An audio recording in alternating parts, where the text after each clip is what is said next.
Good evening, everyone. My name is Julian Murphy. I'm the Associate Dean of the College of Arts, Humanities, and Social Science here at the University of Southern Maine, and it's my pleasure to welcome you here tonight. I want to express our gratitude to Betsy Mayberry, who has become a member of our College Advisory Board, very valuable member, and she's brought the Camden Conference partnership to our college. Over the last 2 years, the themes of the Camden Conference have been the New Africa and refugees and global migration, two topics that spoke directly to the experience of our increasingly multicultural student body. The college establishes courses paired with the conference theme, and the conference and our president worked with local foundations to provide scholarships so that students could attend some of these events here on campus and by simulcast. The Camden Conference will again be a component for our spring course in U.S. foreign policy. I'm also a professor in the philosophy department and liberal studies who regularly teaches media ethics.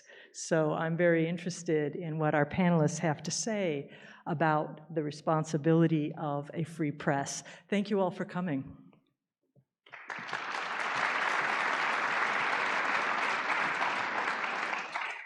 Thank you, Julian. Good evening and welcome on behalf of the Camden Conference. My name is Betsy Mayberry and I am a member of the board, the Community Events Committee, as well as the chair of the Southern Maine Initiative. Thank you for coming. Each year, the Camden Conference focuses on a topic of global concern. We offer a series of community events and college and high school courses related to this topic throughout Mid-Coast Maine and now in Southern Maine. It leads up to our annual weekend event, the conference. This year's conference, the 31st, is entitled New World Disorders and America's Future. It will take place on February 16th to the 18th at the Camden Opera House Live and will be streamed live to the Strand Theatre in Rockland, the Hutchinson Center in Belfast, and for the third time to the Talbot Auditorium in Luther Bonney Hall at USM in Portland. We're very excited about it. And if we sell enough tickets, we may move it here. So I'll give you a heads up on that. The mission of all Camden Conference events is to promote informed and civil discourse on global issues. Community events are intended to provide information on our yearly topic and to touch on areas related to the February conference that may not be covered in our 3-day event.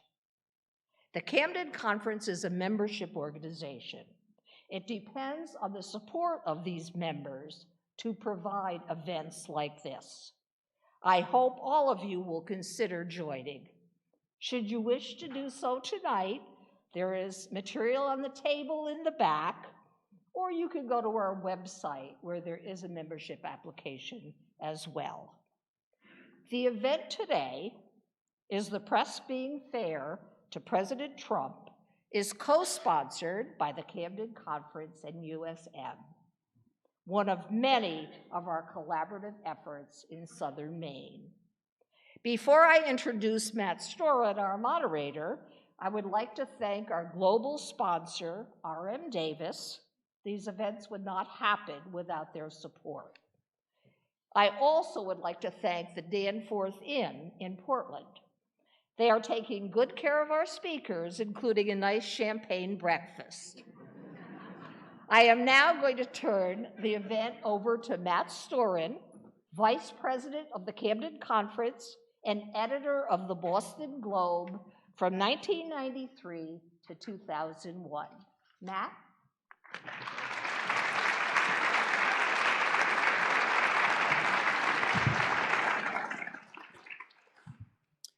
Thank you, Betsy, and good evening to all of you. This is a nice turnout on a Friday night, fortunately a nice Friday night.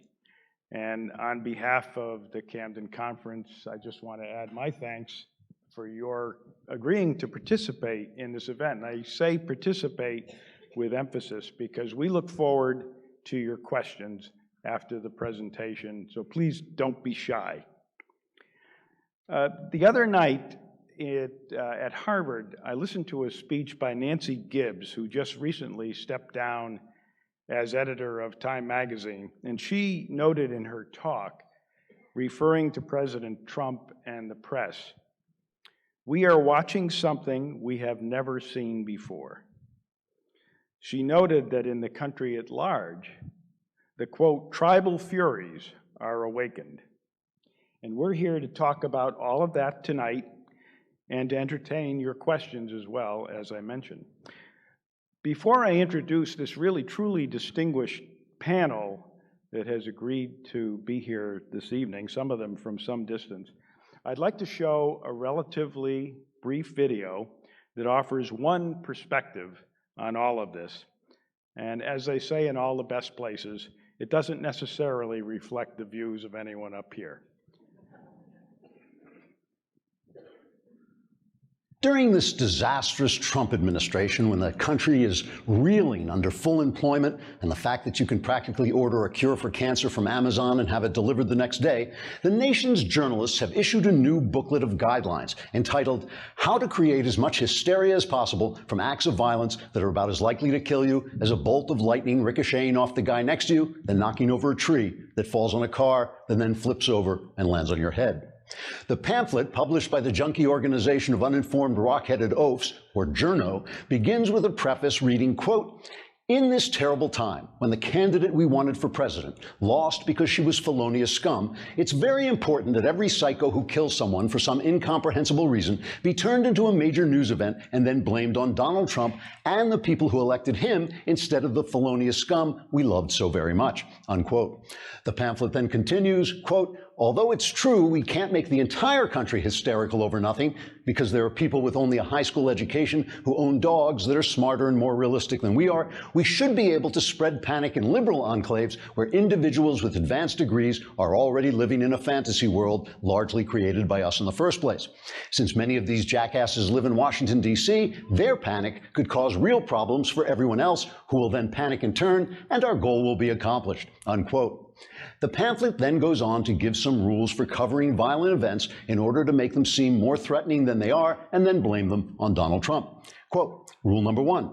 Some of you journalists may remember how Barack Obama made a speech about ISIS and implied that Christians were just as bad because they had fought in the Crusades. Some of you may remember how we praised Obama as a broad-minded leader for blaming both Muslims and Christians when only Muslims were to blame. Now, do the opposite of that. If Donald Trump responds to fascist violence by honestly pointing out that leftists are violent as well, accuse him of defending fascists and even of being a fascist himself. Rule number 2, when Islamists commit terrorist acts, make sure to point out that all Muslims are not to blame. But when fascists commit terrorist acts, make sure to say that all right-wingers are to blame and all Republicans, and especially Donald Trump. Rule number 3, Donald Trump can be boorish and inarticulate, and half the time no one knows what he's talking about, including him. Make sure to give his words the most obnoxious interpretation imaginable, and then pretend that what you said he said is what he really said, and then when there's an act of violence, blame it on what you say Trump said, even though he never said it. Finally, if you want to see these rules in action, you can just watch CNN, but of course no one wants to do that," unquote. Trigger warning, I'm Andrew Klavan, and this is The Andrew Klavan Show. I think it's safe to say that President Trump would have approved that message. Now to our panel. Moving from your left to right, or is it no? It's from your right to left. Keith Burris is the editorial page editor of the Toledo Blade. His 30 years of journalism experience includes writing widely on politics, government, culture, and the arts for publications ranging from Commonweal to the New York Times. He was named editorial page editor of the Blade in March of 2016. He served previously as the Blade's Metro columnist, and prior to this, for 21 years, he was editorial page editor of the Manchester Journal-Inquirer in Connecticut. While in Connecticut, he won the Allen B. Rogers Award for the best single editorial in any newspaper, regardless of size, in New England in a single year. Quite distinguished among journalists, he holds a PhD from the University of Pittsburgh and is taught at a number of American colleges and universities. And he's going to lead off, and I think I'll delay the introductions as each person is prepared to speak. So Keith, the floor is yours. Okay, thanks, Matt. Well, the topic is the press fair to Donald Trump? The simple answer, I think, is no.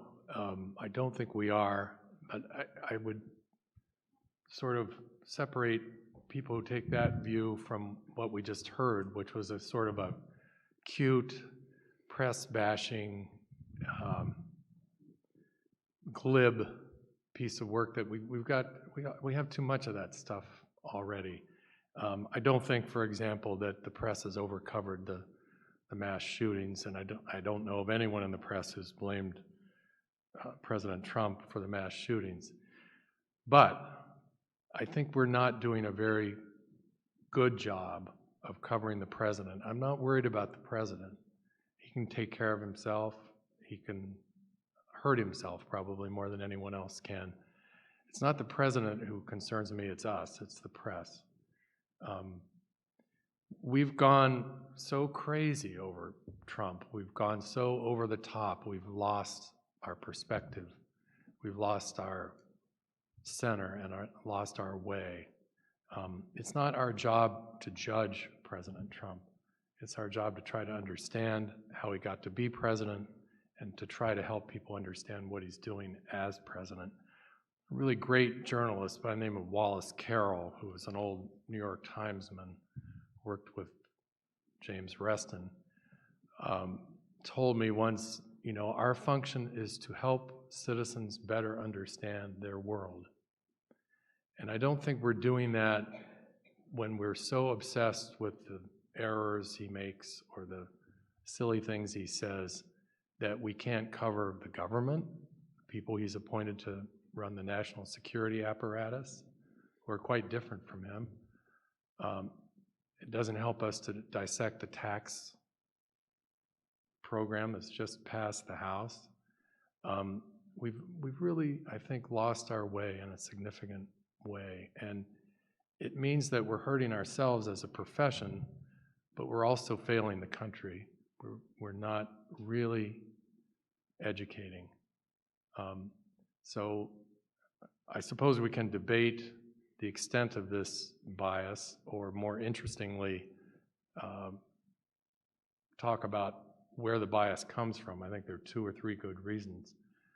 But this is way beyond what we saw during the Nixon years. And yes, we're seeing something we haven't seen before, but rather than help people understand it and explain it, we're performing in a way that we never have before, with page 1 editorializing in the New York Times and the Washington Post, and the networks and the cable stations are a whole other story. So I think the crisis is really in journalism.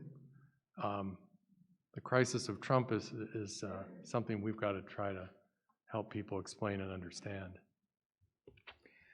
Thank you, Keith. Our next speaker, Catherine Lee, is city editor of our own Portland Press Herald and Maine Sunday Telegram. She was previously city editor at the Tuscaloosa, Alabama News, where she led a team of reporters to a Pulitzer Prize in breaking news in 2012 for their coverage of a deadly tornado. Prior to that, she served in reporting and editing positions at the Tampa Bay Times, Birmingham Post-Herald, and also at the Tuscaloosa News. She's a California native, so we're lucky to have her over this far east, and she received her bachelor's and master's degrees in journalism from the University of California at Berkeley. Catherine? Thank you. I'm going to equivocate a little in my answer, the question of whether the media is unfair, and say that many of the questions the press is asking of the current president are just the questions journalists always ask of people in power. Over the last couple of weeks, I've been thinking a lot about power, and it feels like there's a lot of parallels between the current political climate and our cultural one. We're at a time when we're questioning about just about everything about people in power, why certain people have it, how they use it, how that helps or hurts others. One unfortunate byproduct of this president is that he isn't used to it. This is a man who, for most of his life, has probably had people accepting what he says or does and not asking him to explain or clarify or justify. That's culminated in a presidency in which the media is the enemy, and that adversarial relationship has been standard operating procedure ever since. In one way, I think the Trump presidency has led to the sort of golden age of journalism, where we're seeing aggressive, hard-hitting work. We've been invigorated to dig deeper and cultivate sources to get information. We've seen reporters who dig tirelessly to dig into what the administration wants to keep hidden. I mean, think about what we wouldn't know about the president's finances if it weren't for David Fahrenthold and his yellow legal pad. But I get that's not what it looks like if you're not a member of the media, if you're a reader or a viewer. It's exhausting to keep up with this constant stream of information, everything from the Russia investigation to the way Trump holds a water bottle. And that's led to more people distrusting what they read or see in the media than believe in our work. And when mistrust of government is at an all-time high, that bleeds over into a mistrust of the media. And that means everyone is sort of in a kill the messenger kind of mentality. President Trump's very deft at deflecting blame, and the media is an easy scapegoat. We ask rude questions, we're intrusive. If you support a candidate, the people who poke holes in your candidate aren't going to be your favorite people. You may like that he treats the press as the enemy. And when your candidate agrees with you and insists the media is targeting him, that just reinforces the idea that the media has it in for him. So if you support the president, I can see how you'd think the press is being harder on him than his predecessors. But part of the reason the press is hard on him is because he's a president who has acted in some unprecedented ways. So we've had to scramble to figure out a blueprint. I think where we do go wrong is in filtering out what's actually important to cover. We have a fire hose of information coming out of DC every single day. In our efforts to be thorough, we regularly, and we still, run the mistake of elevating the trivial to the same level as issues that are clearly more important. We've seen stories about the size of Trump's inauguration crowd or how many electoral college votes he gets. Those issues certainly give us a glimpse into the mindset of the president, but they're not as equal value as analyzing his climate change policies, or how repealing a healthcare law will affect Americans, or how the tax overhaul will affect the middle class, or the travel ban will affect residents. We haven't gotten our arms around the difference between reporting an issue worth spending time on and reporting on how Trump has a weird handshake. How do we expect our readers to tell the difference if we're not helping tell them this is important and this other thing is just icing? So our job, first and foremost, in covering the presidency is to hold the president and his administration accountable for their actions. Most times that means being persistent about it to the point of sounding obnoxious. We're in a time when we're rightfully putting everyone who holds the levers of power under a microscope, and people should want a press that does that. Anything less means we're not doing our jobs. Thank you, Catherine. Greg Moore, a native of Ohio, has held senior editing positions at the Cleveland Plain Dealer and the Boston Globe. I confess he was a colleague of mine for many years. Before being named editor of the Denver Post in 2003. During his tenure, the Post won 4 Pulitzer Prizes.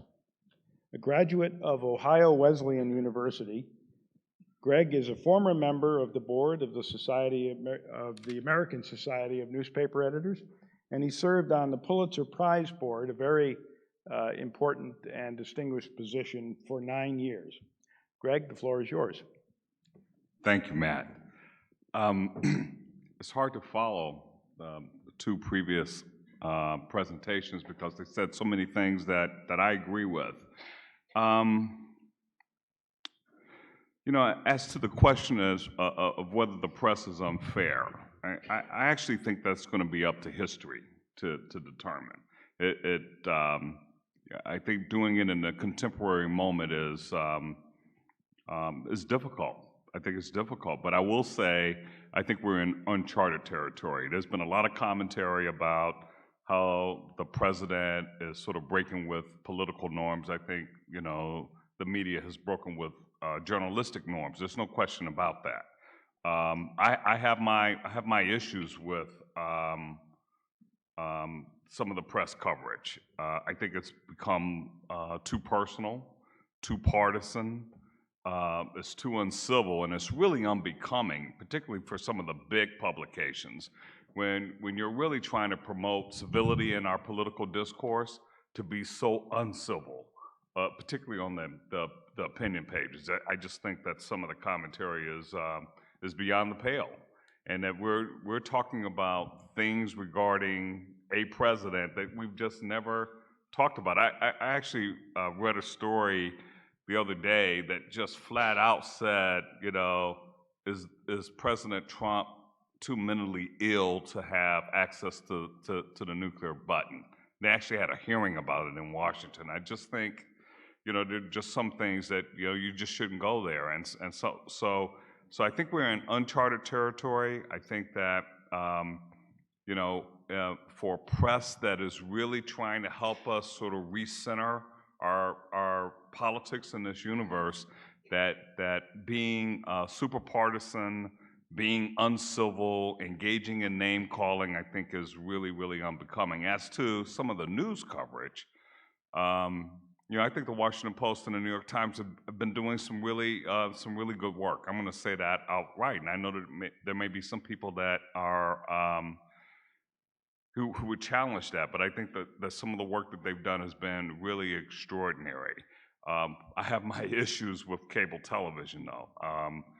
I think one of the things that is sort of fueling the mistrust of the media is the way it's presented on television, where, you know, you sort of have positional journalism, where you get someone that represents one side of the political spectrum who will tell you that it's dark outside when it's light, and somebody from the other side that will tell you that it's dark when it's light.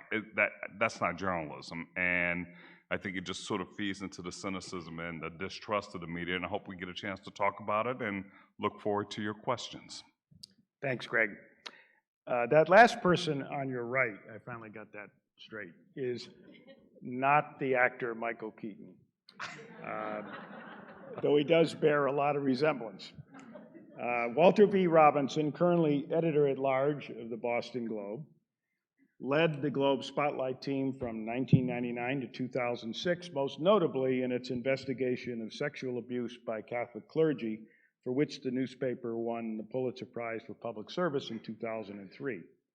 The team's courageous reporting was the basis of the film Spotlight, starring Mr. Keaton as Robbie, the film that won the 2015 Academy Award for Best Picture.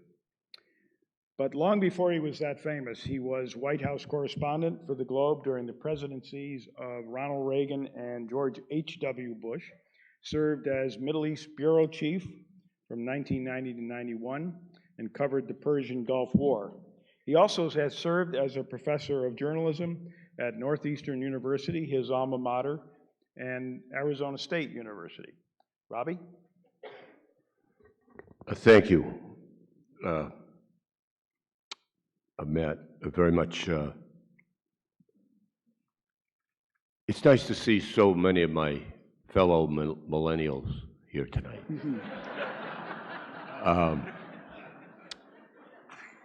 And I want to thank Matt Storin.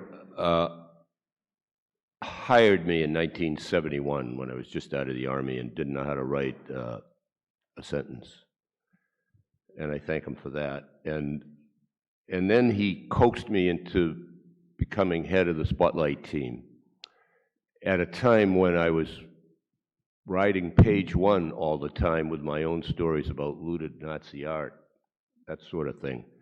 And I remember raising questions at the time, Matt, you know, is this really the right job for me? And I was thinking, you know, if I take this job, I'll never be heard from again. So anyway, I owe Matt a great deal of thanks for a career I might not have had. Thank you. And that's really all I have to say. No. I like Just, that. You know, Greg Moore was my boss for many years as managing editor. I never, until this moment, have had an opportunity to correct him on anything. But someone to my right, your left, did say that there was a recent hearing even held into whether this president is mentally stable enough to have his finger on the nuclear button. I would only want to add to that that that hearing was called by the chairman of the Senate Foreign Relations Committee, Republican Senator Bob Corker of Tennessee. It's a little thing. Anyway, I was determined tonight to say absolutely nothing about President Trump. I brought my wide-angle lens with me, although I want to disagree with I disagree with much of what Keith said, and we can get to that later. But, you know, I was going to talk about this subject just a few weeks ago, and I was trying to come up with examples of past presidents and their views of how horrible we journalists are. And I happened to be watching episode 6 of the Ken Burns series on the Vietnam War. And right in the middle of episode 6 is this wonderful telephone call that President Johnson makes to a reporter friend of his at the Washington Star. And now the technology never works when I'm speaking, and it's supposed to, but let's see. And this is what happened.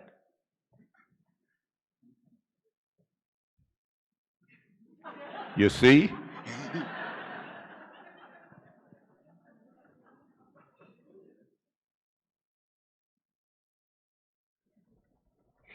Good morning, Mr. President. Hi, Jack. We need guidance this morning, sir. Guidance? Is that all you want? Yes, sir. No quotation? That's right. No attribution? No connection? That's right. Give it absolutely none. Absolutely. Your press is lying like drunken sailors every day.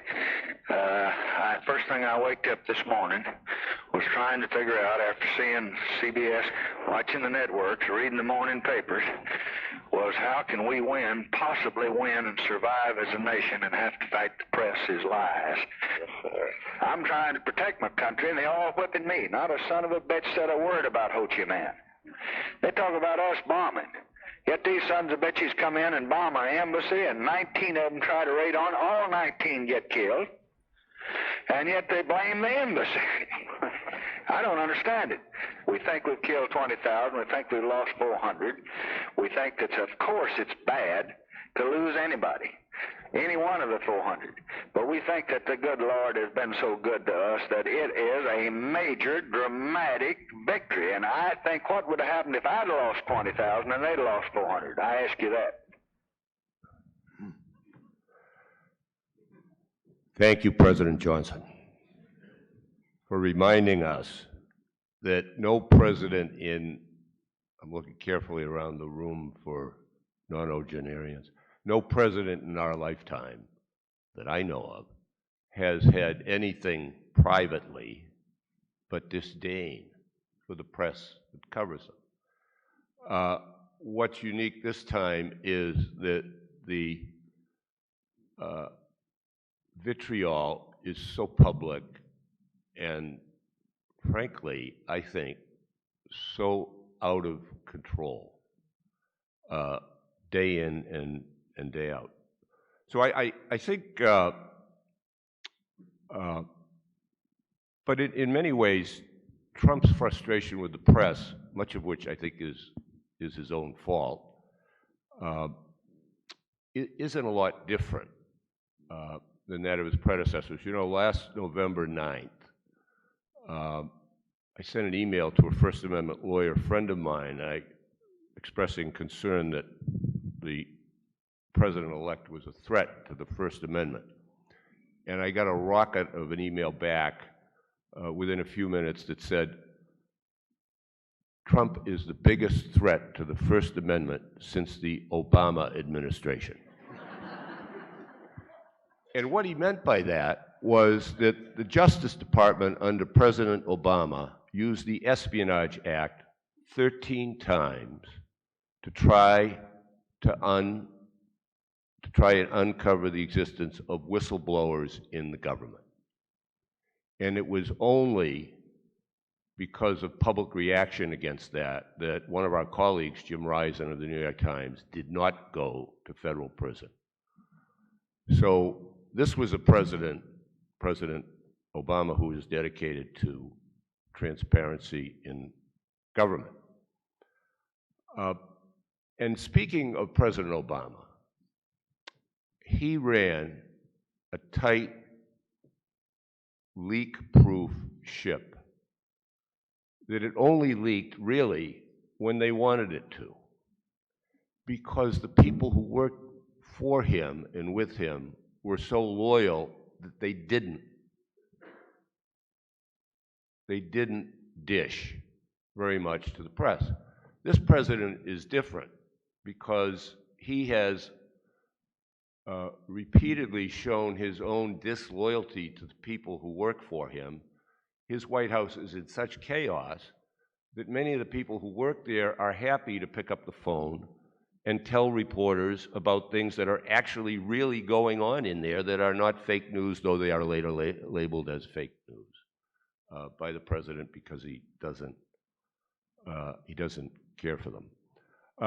I'd also like to talk a little about reporters and ideology and how little in the end it matters. Reporters want good stories. I don't think for a moment that if Hillary Clinton had been elected president, that half the reporters who are now eagerly reporting for work every day would want to cover the White House at all. Because, you know what? Her relationship with the press corps was horrible. Was it her fault or their fault? That's not material, but her White House would not have been press friendly, and it would have been a real chore to cover it. And a lot of the reporters whose names you now know, we all know because they're covering Trump, they wouldn't be there. My view from having covered two White Houses, both Republican, is number one, over time, Republican administrations, excepting this one, have generally garnered much better press coverage than Democratic administrations, simply because they knew how to communicate better and communicate their message. And that reporters are in the game because they want good stories. And so their relationship and their view of the White House or the presidencies they cover, and this was certainly true when I was in Washington, is a lot less ideological than you think and a lot more transactional. That you want stories and you cultivate sources, and when they talk to you, you publish what they say. So I think I got through that without talking about President Trump.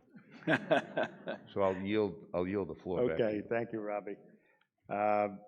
Just to add a coda to what you said, when I encounter a vociferous Republican critic of the press these days, and that's not too hard to do, I like to remind him or her that almost every bad thing we know about Hillary Clinton was first reported by the New York Times, whether it was Whitewater or the non-governmental email server or a bunch of other things. And I think that goes to the point that Robbie just made. I also wanted to mention that the guy that Lyndon Johnson is speaking to on the phone, Jack Horner, and I shouldn't speak ill of the dead, because I'm sure he's dead. He was almost dead when he sat next to me at Nixon press conferences, but he was such a pet of both, as I didn't realize till I saw this clip, Lyndon Johnson, but also Richard Nixon, and that is not easy to do, to be a pet of both. But Nixon always, he sat right here at the press conferences, and Nixon always called on him and never called on me as much as I tried, because he knew he'd get a softball question. So that's the flip side of some of what we're talking about. So I wanted to ask the panel, anyone who wants to take this on, do you think that Trump's baiting of the press very early in his, well, obviously during the campaign, but very early in his administration, calling them enemies of the people, et cetera, may have caused reporters and editors of mainstream media to overreact, or were they just motivated in response to those comments? Anybody want to respond to that? It's a very aggressive panel. I don't know how to control them. It takes some mind reading, perhaps. Well, I'll go first. Yeah, I think the gauntlet was thrown down. I think the media took a little bit of the bait, but there was a lot of meat on that bone. I mean, there was just a lot of meat on that bone, and you know, I think they were motivated to find out, to fill in the blanks that Trump had left on policy, on his taxes, on his wealth, on a whole range of things. There were blanks left there. And I think that the fact that there was that meat on the bone, you know, really motivated the press to do its job even more aggressively. I don't think that led necessarily to unfairness, but I do think the level of questioning and reporting and things of that nature was amped up some. Thank you, Mr. President. So a recent Pew Research poll revealed that 46% of the public think journalists sometimes make up stories concerning Trump. Now, I just want to say, for journalists, this would be like saying 46% of the United States Senate take bribes when they vote. I mean, I think that's how journalists would view this kind of comment, but a poll is a poll. Opinion is opinion. Where do you guys think this is coming from? Fox News.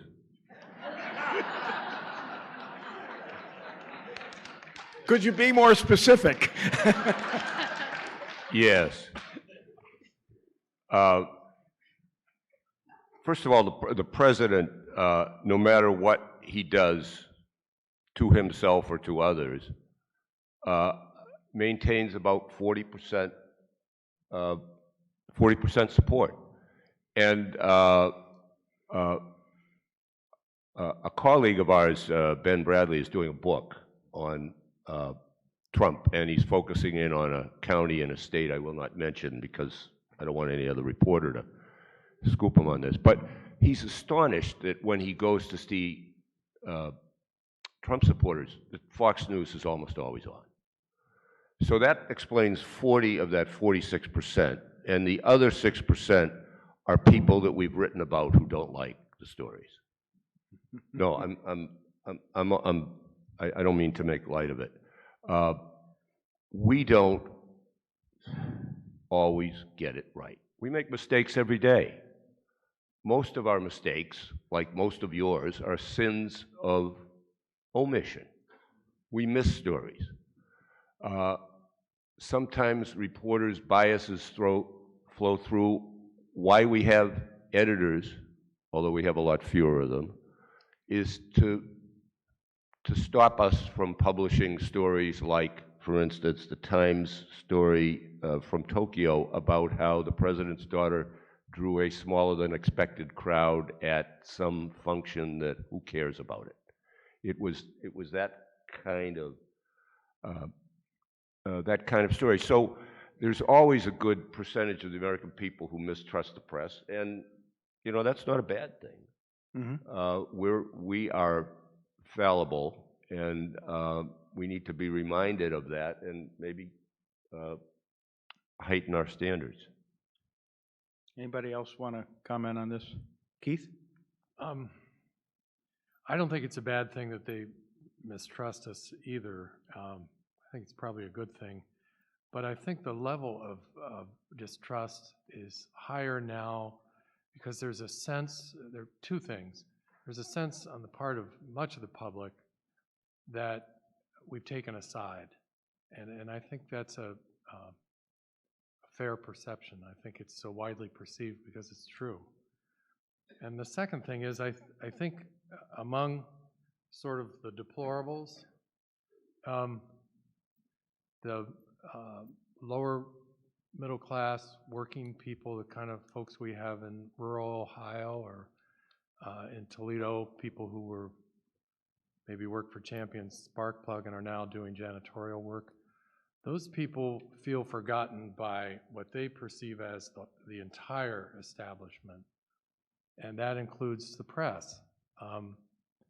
And I think that's a reasonable and fair perception as well. I don't think the press is terribly interested in the Trump voter. I think much of the press views the Trump voter as Mrs. Clinton did. They must all be racist. They must all be dumbbells. And I think that, you know, I'm reading a beautiful book now by a guy named David Finkel it's called Thank You for Your Service, and it's about guys who went to Afghanistan and Iraq, some of them 2 or 3 times. And the thing that makes the book so beautiful is it's beautifully crafted, for one thing, but he embeds in the life of the sort of the Trump voter, the people who go to fight these wars, the folks, the forgotten, now under or unemployed middle class, and really there's a profound empathy with these folks. He not only is with them in war, but he follows them back to Kansas and spends time with them. And I think we never figured out as a profession the Trump voter. We sort of stereotyped them, and if we're only interested in people like us, we're sort of not journalists anymore. We have to be interested in all sorts of people, including the poor white Appalachian driving his old beat-up pickup truck. So I think the distrust of the press has to do with we're so over the top, we're so alarmed by President Trump for some very good reasons, that we've sort of taken a side. And secondly, we never really took the time to try to figure out the Trump voter and understand what was going on there. That's not to say that he was or is the perfect representation of that person and that person's problems. But you know, I took an Uber ride yesterday, and the young woman who was driving the car has a husband who was in the Navy. He was overseas in one of the wars. 2 sons, both in the service, overseas in the wars. And she can't afford to live in Portland.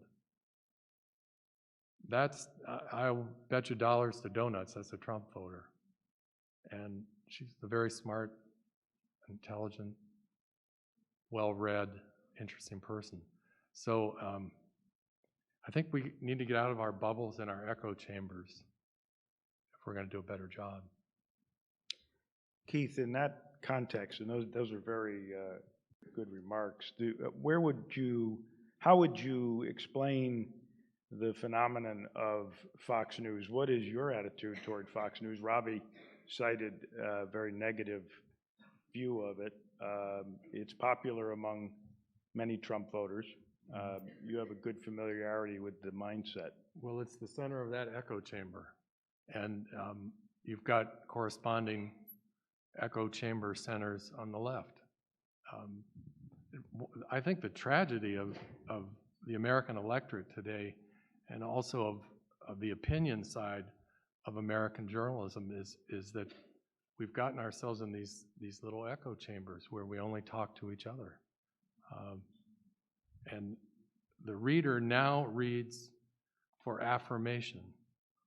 You know, in the days of Walter Lippmann, you go out and get the paper in the morning, you want to see what has Walter Lippmann got for me today, because in that Wallace Carroll sense that I quoted earlier, you knew that Walter Lippmann was going to help you understand the world better.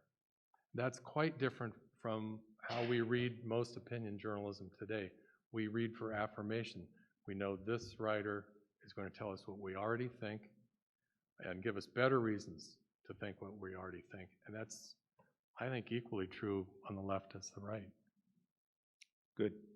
Matt, now- Matt, can I? Yes, jump Greg, in?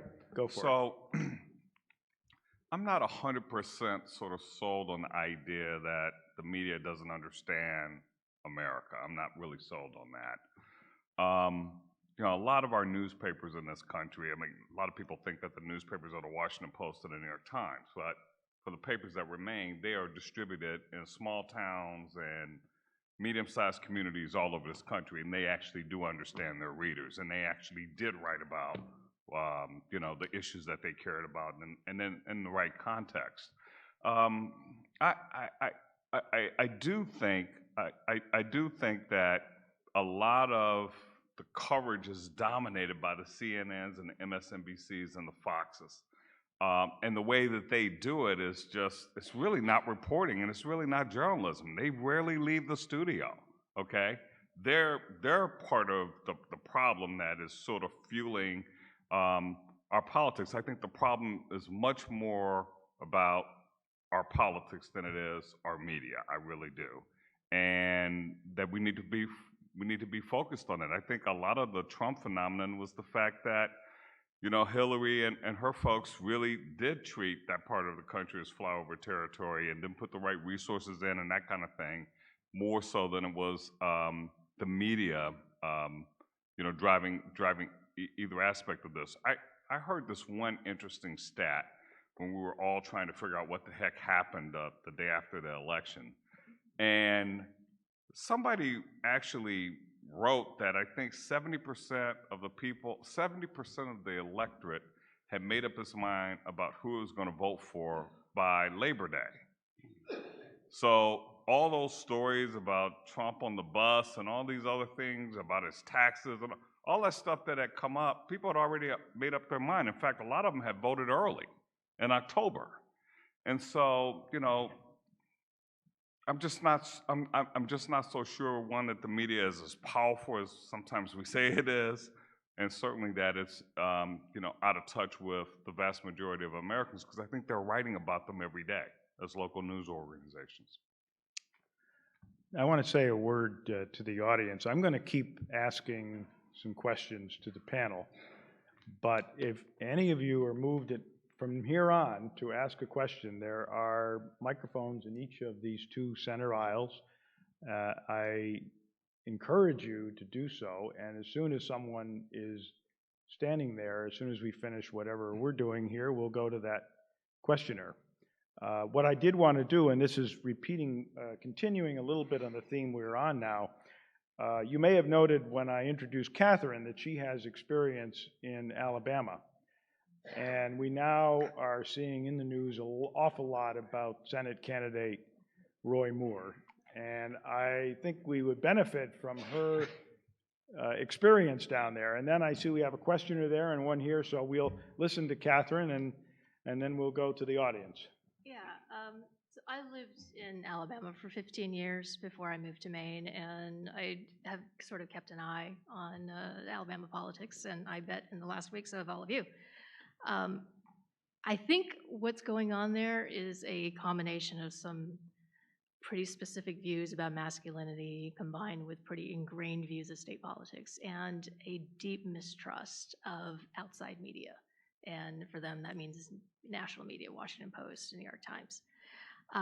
What didn't surprise me about what was coming out of Alabama and is still coming out is that so many people believe that even if the allegations against Roy Moore were true, they were still going to vote for him because they mistrusted the Post reporting even more. Now, I read that story. They waterproofed it 6 ways from Sunday.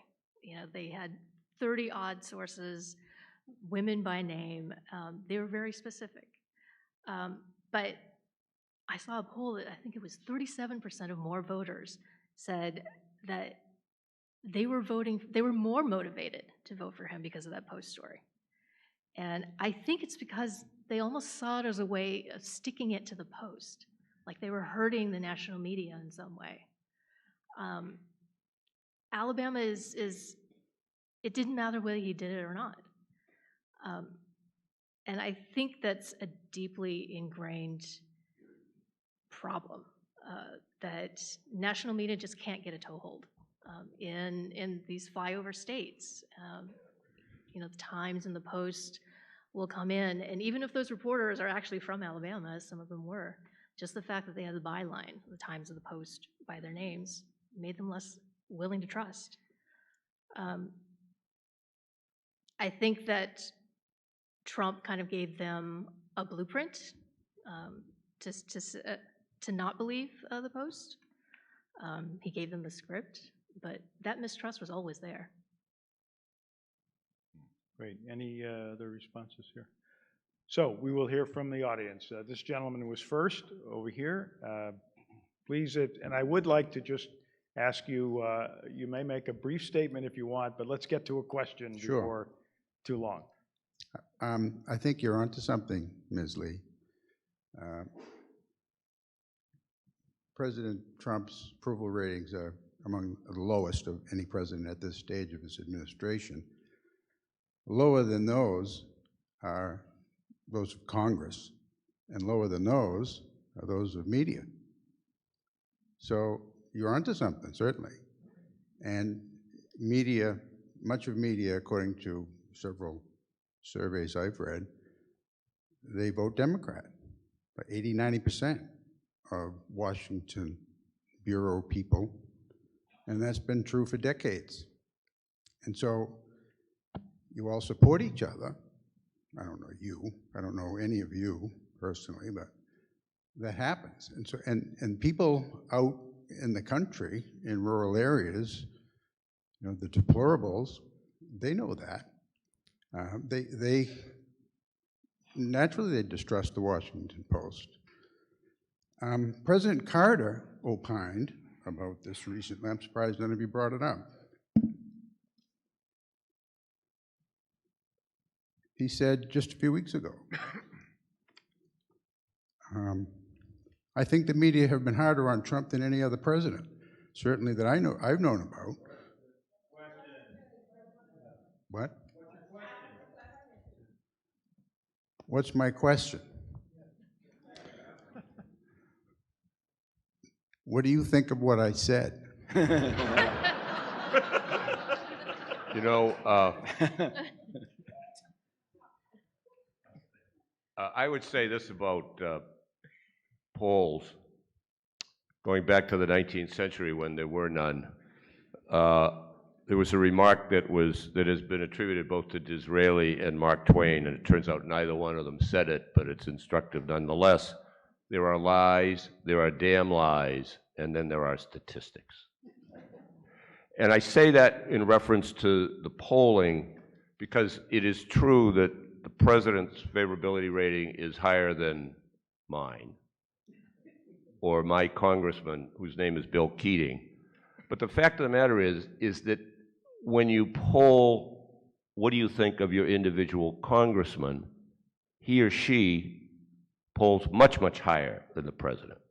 And whether we like it or not, when somebody does a poll about, do you think the media makes it up or do you trust the media, they're asking, essentially, we're all lumped together. The New Yorker and Breitbart, think of that. And people trust their own local news organization. That's a fact. The problem, I think, with the political discourse in this country is that, I hate to say this, we have too much media. But if you want to lower your blood pressure, watch the NewsHour on PBS, where both sides talk intelligently and without raising their voices about issues. If you want to raise your blood pressure, watch CNN or MSNBC or Fox News, because they're into drawing audience, and it's conflict and confrontation and shout-a-thons that draw audiences. And as Matt said, I think earlier, they don't have Greg said, they don't have real reporters. I mean, they drag on reporters from papers like the New York Times and the Washington Post, And incidentally, when it comes to press bias, I think one way to change public attitudes is for editors of major newspapers to prohibit their reporters from going on these shows, because you can't get off the air without offering some opinion. And I think that's bad for newspapers. Yeah, and if I could just throw in another stat, you know, if you look at the cable news stations, I mean, their ratings are through the roof. Their advertising dollars, I mean, they're crowing about how much money they're making, more money than they've made probably in the last decade.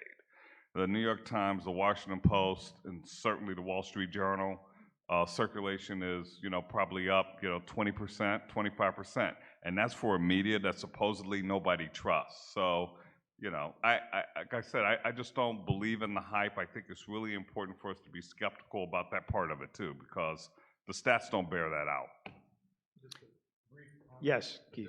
This is sort of a craft comment, just an additional reform. I'd like to put the genie back in the bottle, and two things that started to happen in sort of the late 70s, early 80s that I think were really destructive of journalism.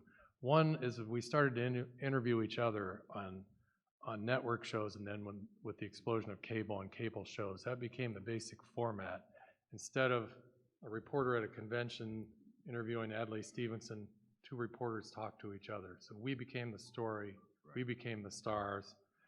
And the second thing that I think was awful was when we created this thing between editorials and hard news called analysis. And I'm sort of old school. I think in the period of American journalism, sort of 1900 to 1976 or 77, the golden period of American journalism, we had sort of the standard of, we called it objectivity, it was really detachment, but there was also this separation between news and opinion that was pretty strict. Usually the opinion editor reported directly to the publisher, and there was this sort of separation between news and opinion. And we created this thing called analysis, in which people started to write opinion on page 1 or in the A section of their newspapers. Then you can pick any day of the week a story on Trump off of page 1 of the Times, and the lead and the headline itself is an opinion piece. So I think we broke down that barrier, and it hurt the profession, so that some of the really great work being done by the Times and the Post, for example, like the uranium story, people don't see that work because they see the highly biased stuff on Trump. And so we're undermining, at a time when we need to show our countrymen that we're producing something different than the echo chambers or than people's blogs. We're undermining ourselves. I think the more serious thing is we're sort of not serving the reader, but we're undermining our own credibility. So I'd love to see us go back to sort of those strict separations, news and opinion, and I agree that no more reporters on Mary McGrory. Maybe she did it a little at the end of her life, but she never went on talk shows. She said, "I write my stuff." So that's probably romantic. All right, Catherine, and then I want to think go to that the question.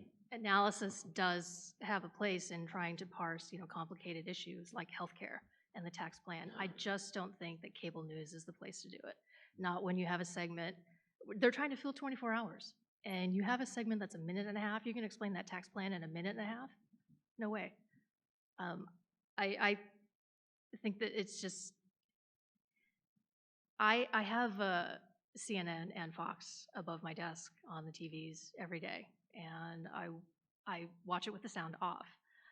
But all I see when I glance up is 6 shouting heads on the screen, and it's too much. I mean, I think cable news is all about the visual. It's about easy graphics. It's about color. It's about spectacle. And I say this because I'm in print. And I think, a newspaper or a news magazine does a much better job of breaking down what is actually important. We may not be doing that to the best of our ability right now, because now we're thinking everything is important, but I really do blame cable news for kind of contributing to this sort of this atmosphere now where you have to have one opposing talking head and the other opposing talking head, and that's what your story is, when that isn't what every story should be. 2 seconds. Yeah, I agree with much of what Keith has said, but one thing I disagree on, and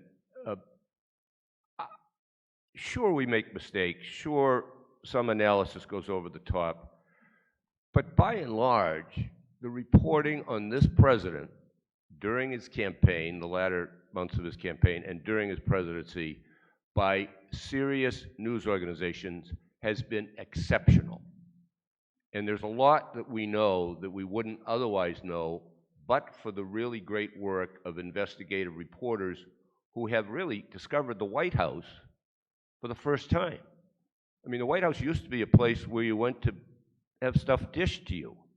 Now it's a place where serious reporting is being done, and a lot of things that we know about this administration that are true, that are not fake news, have been reported by serious news organizations and are not challengeable on the facts. Okay, let's go to another question, and in the interest of time, shorter questions and shorter responses. Sir, thank you for your patience. Yes, I hope you can help me with the dilemma that I have, I think the press also has. I am a liberal from up here, and my wife has had a graduation, a reunion in Tulsa, Oklahoma, and I look forward to going down there to talk to people who weren't like me so I could try to really understand what they were thinking. And in the beginning, I met somebody who I thought was quite bright and college educated and tried to initiate a discussion about where he was with Obama and other kinds of issues. What came back immediately, and this is more to you, Keith, came back immediately was, well, you know that Obama's father hated white men, and Obama is a Muslim. When it starts like that, I have no idea how to relate and talk to someone who isn't dealing with what I consider reality and facts. So this is in reference to what you were saying, Keith. How do you have a dialogue? How do you understand someone who might start like that? I realize that's not everyone, but it's probably a significant number of people. I guess the question would be whether it is the significant number of people or a significant number of people. I think the person you're talking about would be pretty hard to reach. Over here. The only thing I would just say to that is there have been ignorant people since the beginning of time. And but I think it's important to engage folks, right? Like one at a time. When somebody that ignorant says something like that, hopefully you're in possession of facts that you can drop. I mean, that's what I do anyway. You know, like some of the people that voted for Trump live on my street. They're my neighbors. I have wine with them on Friday. And it doesn't make them a bad person, all right? But you got to figure out a way to challenge that kind of stuff right in real time and be able to do it in a way where you can still have wine next Friday. Over here, question. Can anyone offer a definition of what they feel fair treatment of a president by the press would be? And if so, can you point to a time or a place where it existed?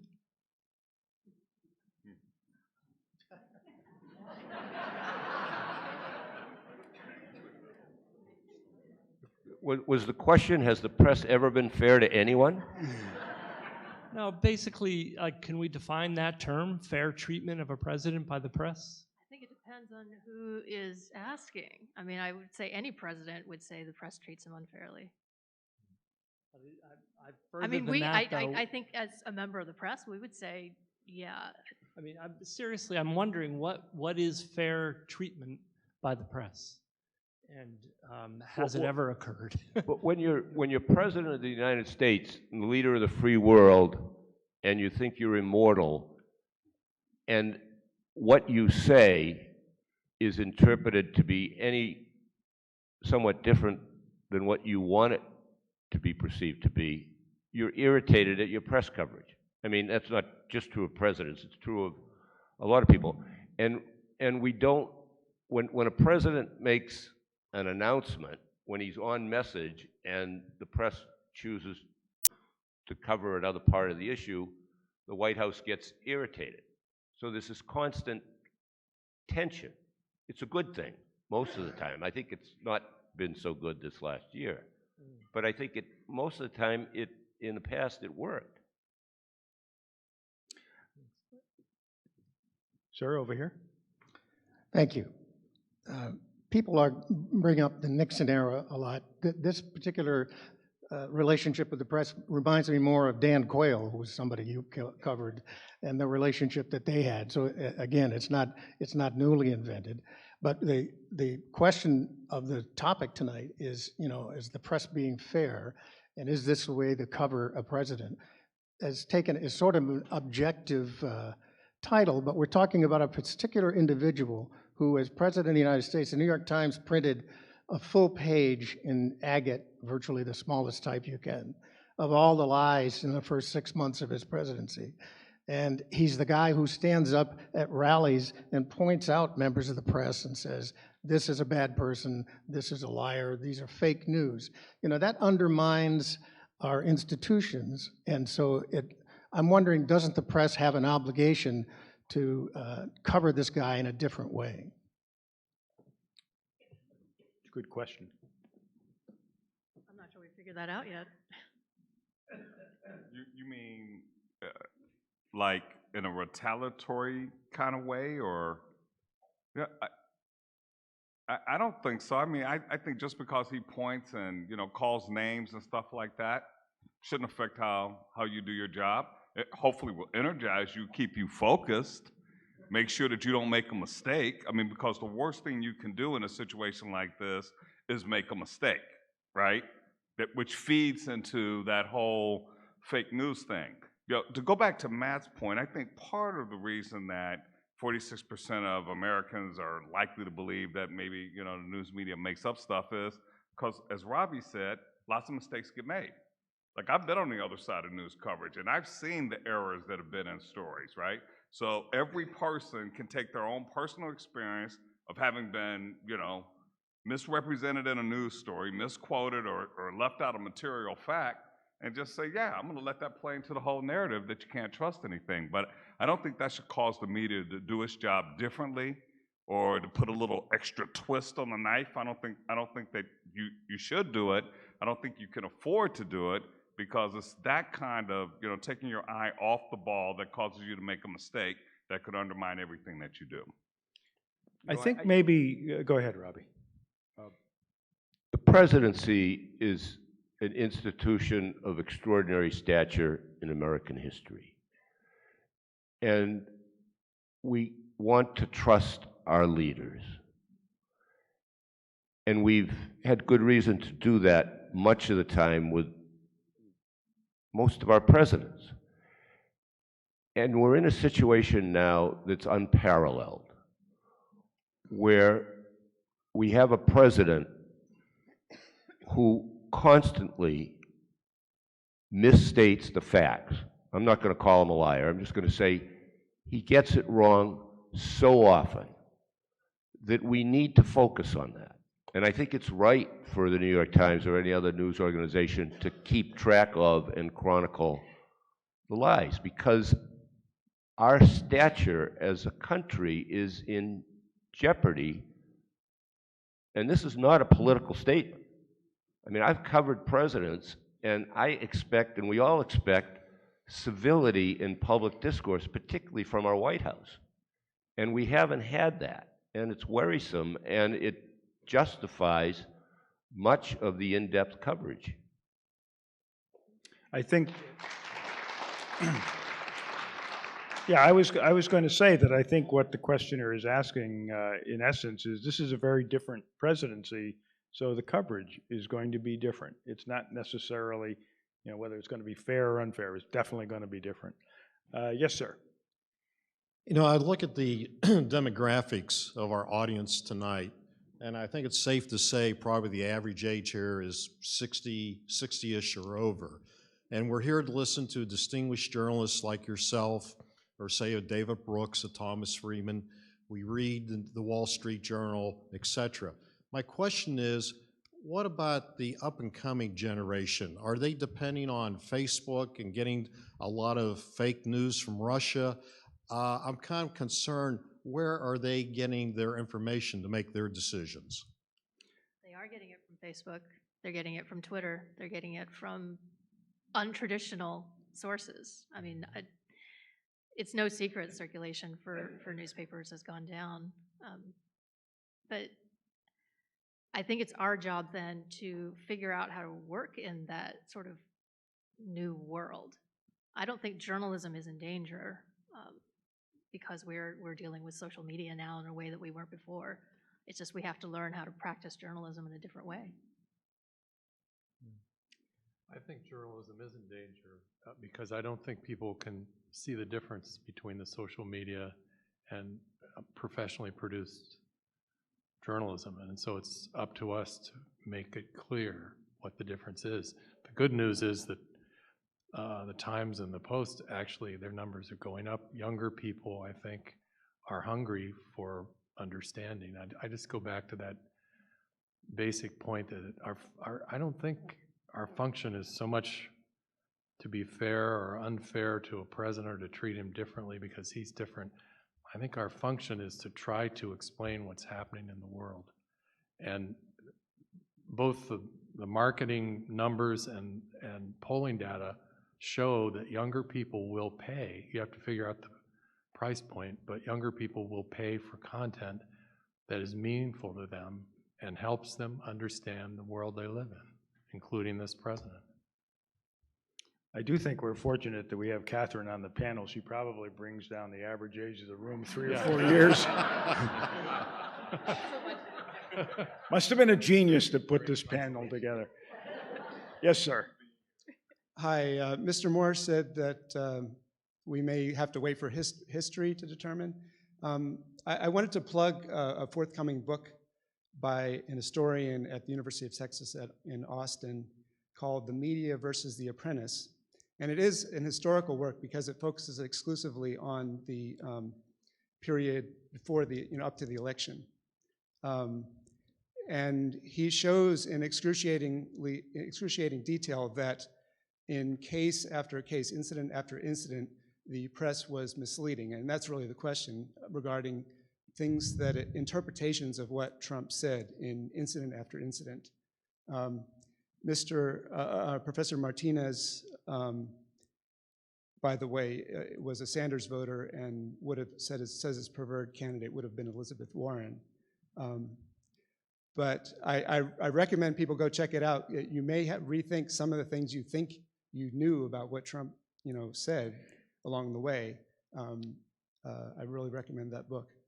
Do you have any example that you recall from? Well, I think like the first article, I wasn't aware of this book, which is like 21 of 25 chapters are available in draft form online so far. But I read one article by Alberto Martinez during the campaign called "The Media Needs to Stop Telling This Lie About Donald Trump," and it referred to the statement about in his campaign announcement speech about a subset of illegal immigrants from Mexico, which the press, either stated or insinuated that he was talking about all Mexicans or all Mexican immigrants, and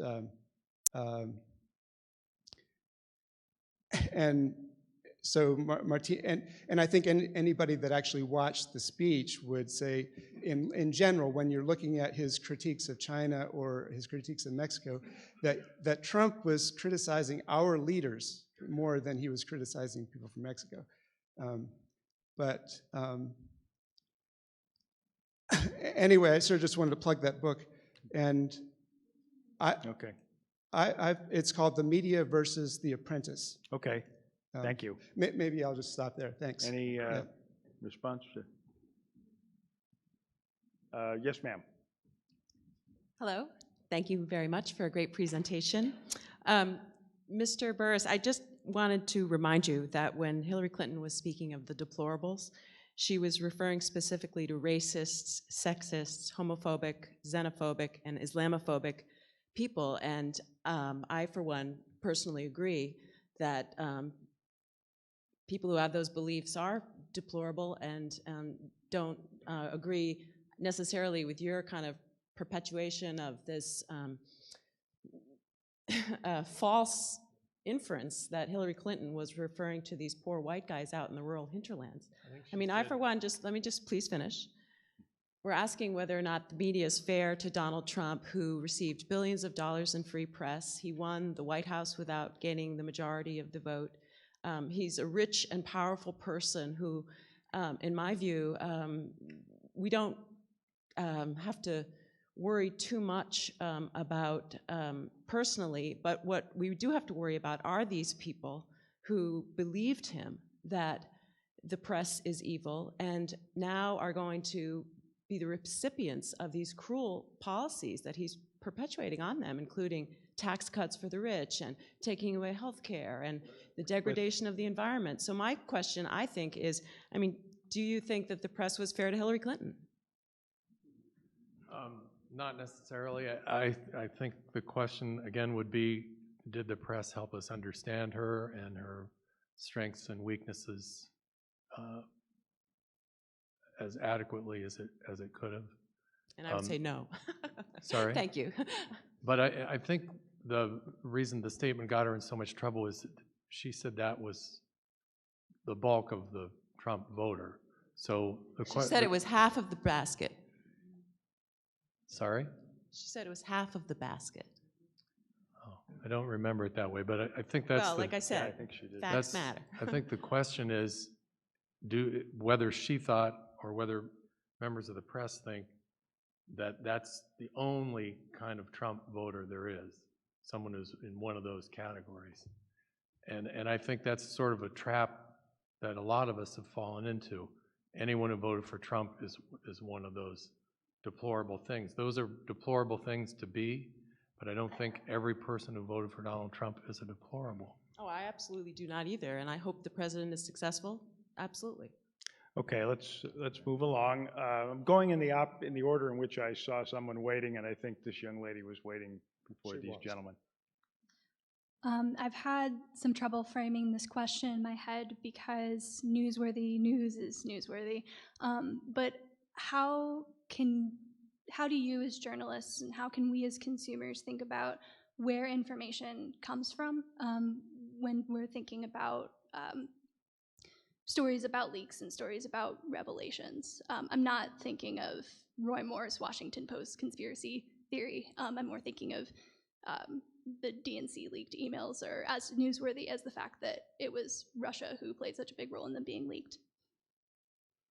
Okay, somebody respond to that? Robbie? If the question was, where do we go to figure out who's telling us the truth? How does the agenda of, how does where the information come from factor into the story itself? Like, how do you report that and how do we read it?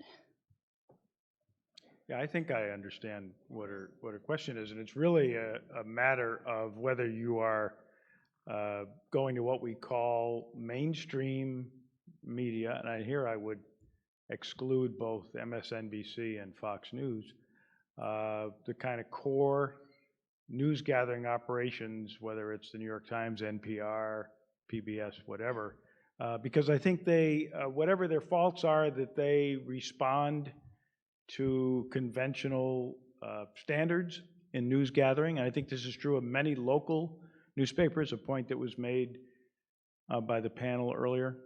And that some are really in the business of advocacy or ratings and internet clicks, and you've just got to distinguish among those different sources. Yes, sir. Listening to this panel over the last hour or whatever it has been, I've gotten the impression that most, if not all of you, consider legitimate journalists to be those who work for organs such as the Post and the Times and the papers I'm sure that you all work for. And that what so many Americans, perhaps a majority of Americans, get their news from, the cable news stations, the online so-called InfoWars sheets, the Breitbarts, et cetera, are not journalism. I don't disagree with that, but if this country is going to be able to move forward in a reasonable and intelligent way, there has to be some way in which we can help people, certainly can't force them, but help people distinguish between truth and propaganda.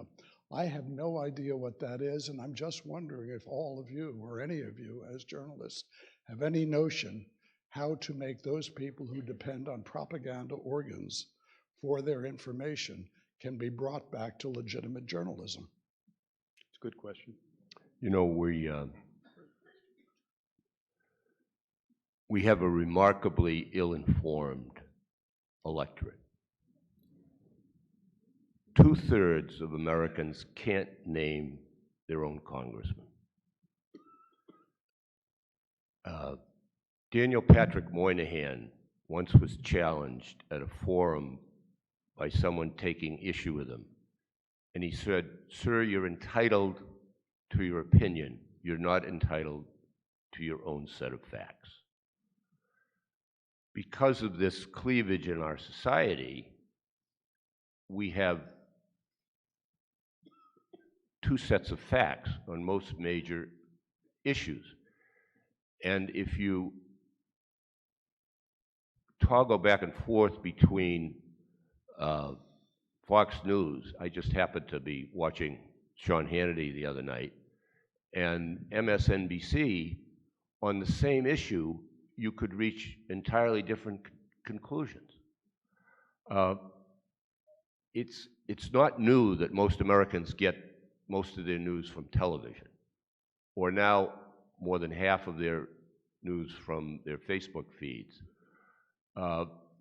That's been going on for a long time.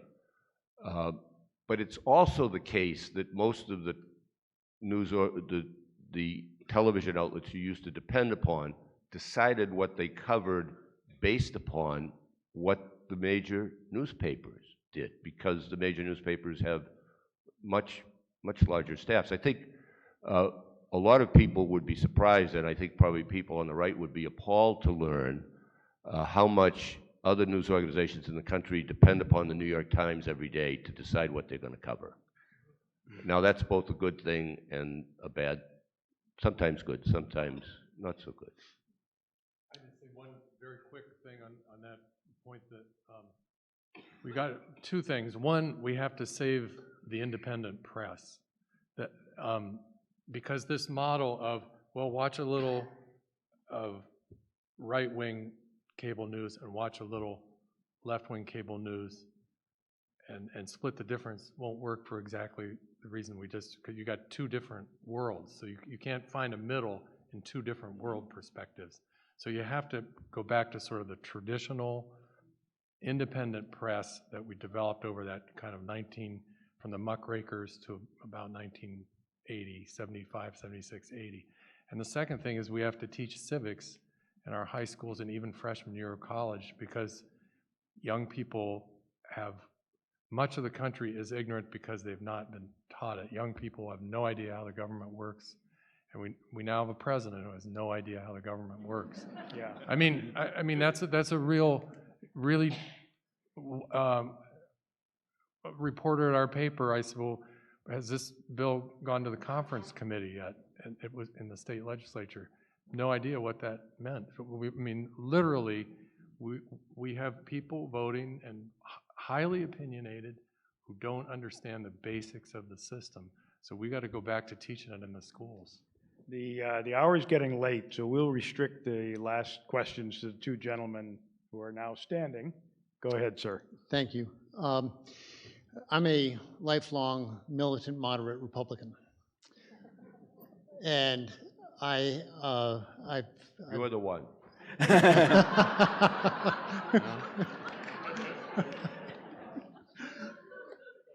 I worry and want your reflections, if you wouldn't mind, on is America in trouble? Because as you said, Mr. Burris, there's a fraction of the country that is engaged in thoughtful discussion and reading the newspaper, many of them instead listening to their morning dose of cable television. I worry that there is a movement afoot that threatens our democracy, that catches traction. And I sat through this election waiting for your colleagues in the news media to do what I felt militant moderates on either side had already woken up to, was that there was a very bad person who was ascending to the Republican nomination.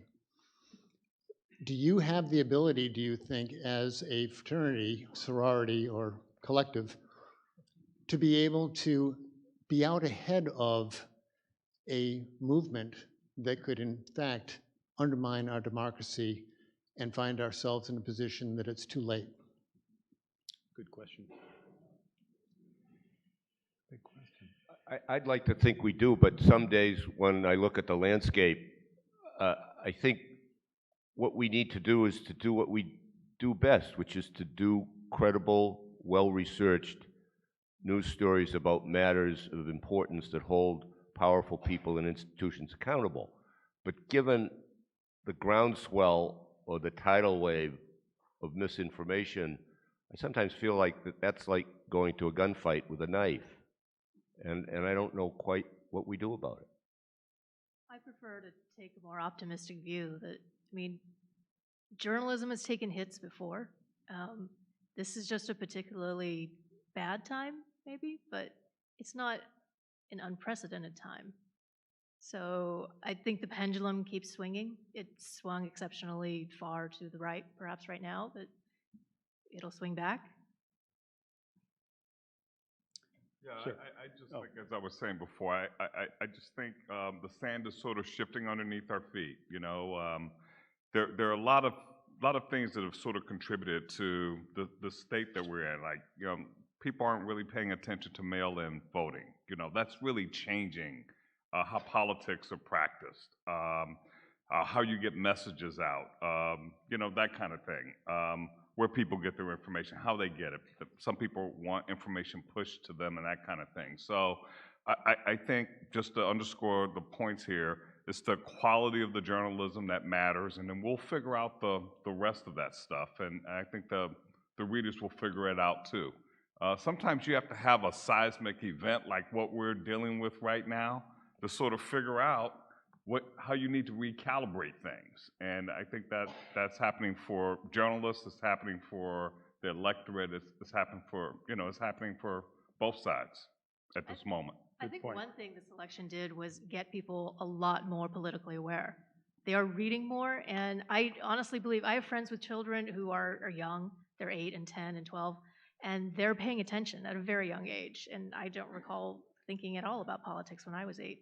And they are, you know, they grow up in a world where they are aware that there is so much social media out there, so much fake news, that they're learning to be discerning, and that's becoming part of the way they grow and learn. So I'm hopeful that, you know, this is not the end of democracy. It's just a course correction. Good to hear a little optimism. You know, there is one number. The failing New York Times, as the president calls it, has gone from 1.7 million digital-only subscribers last November to 2.5 million digital-only subscribers. And I'd also add, you know, one of the first phone calls the president tends to make when he decides to call a journalist is the New York Times. Even he believes in them. Go ahead, sir. I think I'm the last one, so I'll try and be as quick as I can with the question. I kind of undermining democracy is where my question is as well. When I remember during the Clinton era, CNN was the Clinton News Network, and certainly now in the Trump era, Fox is the news network. And my concern and question to you is that when I look around the world to other countries, many of the more authoritarian leaders in those countries, one of the first things they do is to take over the press, okay? They control the message. So I believe, yeah, certain people can say Clinton do it, Trump is doing it now, but now all of a sudden it's an attack as well on quote unquote fake news, whatever that happens to be.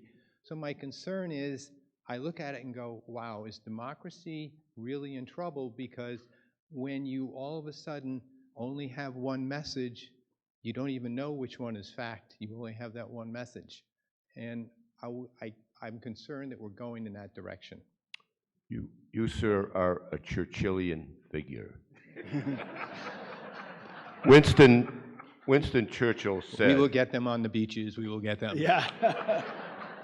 Winston Churchill said, "The free press is the unsleeping guardian of every other right that free men prize. It is the most dangerous foe of tyranny." And on that note, I want to say that you've been a great audience. I have a feeling that many people in this audience did take civics in school, and that's why you're here. And I would just try to sum up in like 15 words what we've been listening to. I would go back to a point made by Robbie early on, that politicians will never feel that they are being covered fairly. The real question is whether journalism is being fair to its readers and the public, and I guess we'll have to wait for history to make that verdict. Thank you very much for being here.